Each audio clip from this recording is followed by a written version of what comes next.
Hello everyone, so welcome है आपका nursing exam content के इस चैनल पे। और यहाँ पे हम कर रहे हैं NHM Punjab, DRME, GMCH and PGI के एग्जाम की तैयारी।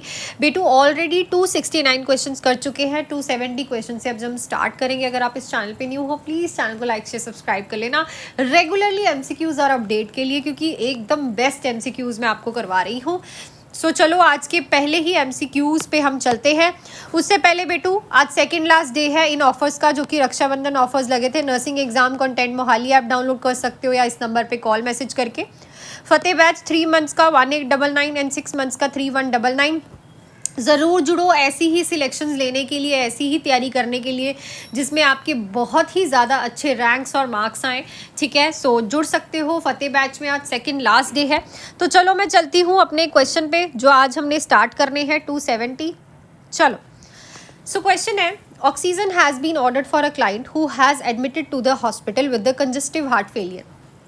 तो ऑक्सीजन ऑर्डर की गई है क्लाइंट के जिसको कंजस्टिव हार्ट फेलियर है, वो एडमिट हुआ है। Which assessment finding indicate that the oxygen has been affected? तो इसमें से कौन सी फाइंडिंग बताएगी कि जो ऑक्सीजन है दे रहे हो आप, वो इफेक्टिव है। The client no longer complains of pain. The client respiratory rate has depressed from 36 to 24. The client has voided 600 ml of urine in the last 3 hours. The client has less ankle edema than was present when admitted. सो देखो, अगर आप oxygen दे रहे हो और उसका respiratory rate improve हो रहा है तो lungs are directly connected to the oxygen, है ना।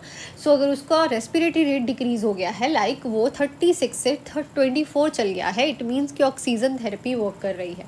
तो यहाँ पे जो राइट ऑप्शन रहेगा it will be option number 2। Next है, the nurse is caring for a child with the hemophilia, he is admitted with the bleeding episode. तो bleeding episode के साथ बच्चा आया है, हीमोफीलिया वाला बच्चा है।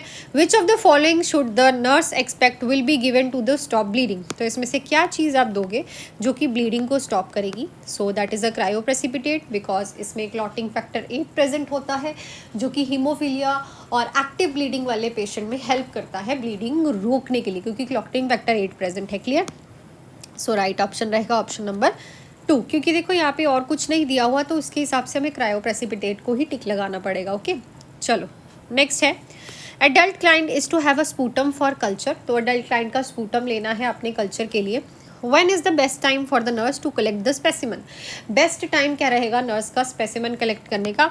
इन the morning, right after he awakes, immediately after breakfast, 2 hours after eating, shortly before he retires for the evening. So obviously यहाँ पे हम इन the morning right after he wakes, जैसे ही वो उठता है वैसे ही आपको यहाँ पे सैंपल लेना होता है। कोई ब्रश नहीं करना, कोई ब्रेकफास्ट नहीं करना, कुछ नहीं करना, डायरेक्ट सैंपल लेना है उठने के बाद प्रॉपरली कफ करके। क्लियर। चलो नेक्स्ट है, the adult man has a tracheostomy tube in a place. Adult man है, ट्रेकियोस्टमी ट्यूब डली हुई है। Which of the following action is most appropriate for the nurse to take when suctioning the tracheostomy. So जब suctioning कर रही है tracheostomy से, most appropriate यहाँ पे नर्स के लिए एक्शन क्या रहेगा? Use Sterlite each time and suction for 30 second. कभी नहीं करते इतना लंबा suction. It is for just 10 to 15 minutes. 15 भी हम तब यूज़ करते हैं जब एक्सेस में हो। ठीक है। Use sterile technique and turn the suction off as a catheter is induced. Use clean technique, clean नहीं यूज़ करते हैं, स्टराइल करते हैं। Discard the catheter at the end of every shift. No. So यहाँ पे राइट ऑप्शन क्या रहेगा? Sterile technique का यूज़ करना है। और अगर आप कैथेटर को डाल रहे हो, अंदर इंसर्ट कर रहे हो, इंट्रोड्यूस कर रहे हो, तब सक्शन ऑफ रखना है। सक्शन हमेशा विड्रॉ करते हुए ऑन किया जाता है। Clear. So right option will be option number 2। Next है, अ 62 years old man is admitted with emphysema and acute upper respiratory infection. So it's type of COPD, क्योंकि emphysema और acute upper respiratory infection है। तो उसे order की गई है 2 litre पर मिनट पे oxygen. The reason of low flow oxygen, क्या है रीज़न इतनी कम लो फ्लो ऑक्सीजन देने का? Prevent excessive drying of secretion, facilitate oxygen diffuse to the blood, prevent depression of the respiratory drive, compensate for increase airway resistance. तो यहाँ पे respiratory drive की depression को प्रिवेंट करने के लिए हम लो फ्लो देते हैं, जैसे सीओपीडी में नहीं देते, क्योंकि एम्फाइसीमा है ना, एल्विलाइज रप्चर हो सकती है, एल्विलाइज रप्चर्ड है, सॉरी, ठीक है, उनकी इलास्टिसिटी खो चुकी है। एम्फाइसीमा यही होता है ना कि एल्विलाइज की इलास्टिसिटी खो चुकी है। So right option will be option number 3। ठीक है, नेक्स्ट क्वेश्चन पे चलते हैं। सो बेटू आज से पहले तो हैप्पी रक्षाबंधन टू एवरीवन। आज रक्षाबंधन है। May God bless you, you and your brothers and sister. So बेटू फतेह बैच जो है उस पर ऑफर लगे चुके हैं। आज सेकेंड लास्ट डे है, जुड़ सकते हो 3 और 6 मंथ्स के बैच में। नंबर पे आप मुझे कॉल मैसेज करके भी आज ही ज्वाइन कर सकते हो। ठीक है, देखो तैयारी करो ताकि अगले रक्षाबंधन आप गवर्नमेंट जॉब लग के जो है अपना ये फेस्टिवल सेलिब्रेट करो। और जब भी कोई फेस्टिवल आता है तो उसे अच्छे से एंजॉय करा करो, क्योंकि लाइफ का कुछ पता नहीं है ना। सो अपना जो है फेस्टिवल अच्छे से मनाओ। और अगर आप तैयारी कर रहे हो तो ज़रूर जुड़ सकते हो हमारे साथ अच्छे कंटेंट और ऑथेंटिक क्लासेस के लिए। नेक्स्ट है which nursing action is essential during tracheal suctioning. तो ट्रेकिया की सक्शनिंग करते हुए कौन सा नर्सिंग एक्शन इंपॉर्टेंट होता है? Using a lubricate such as petroleum jelly, administer 100% oxygen before and after suctioning, making sure the suction catheter is open और during insertion, insist the client to assume a supine position during suctioning. Supine position कभी नहीं देते हैं, ठीक है, ये चीज़ याद रखो बेटा। पेट्रोलियम जेली से लुब्रिकेट नहीं करते हैं। यस, क्या करते हैं? 100% ऑक्सीजनेट करना है सक्शनिंग करने से पहले भी और सक्शनिंग करने के बाद भी। समझ रहे हो? राइट ऑप्शन क्या रहेगा? Option number 2। चले नेक्स्ट पे। An adult has a chest drainage system. Adult के चेस्ट ड्रेनेज सिस्टम लगा हुआ है। Several hours after the chest tube was inserted. So कुछ घंटों के बाद जब चेस्ट ट्यूब इंसर्ट हुई, the nurse observe that there is no bubbling in the water seal chamber. Nurse ने देखा कि कोई बबलिंग नहीं हो रही यार वाटर सील चैम्बर में। मोस्ट लाइकली रीज़न क्या हो सकता है इस बबलिंग का एब्सेंट होने का? क्लाइंट के लंग्स री एक्सपैंड हो गए हैं, there is an obstruction in tubing coming from the client, there is a mechanical problem in the group, air is leaking into the drainage apartment. So यहाँ पे राइट ऑप्शन क्या रहेगा? Obviously bubbling इसलिए नहीं होती है क्योंकि ऑब्स्ट्रक्शन ही होती है। नेक्स्ट है an adult has a chest drainage system.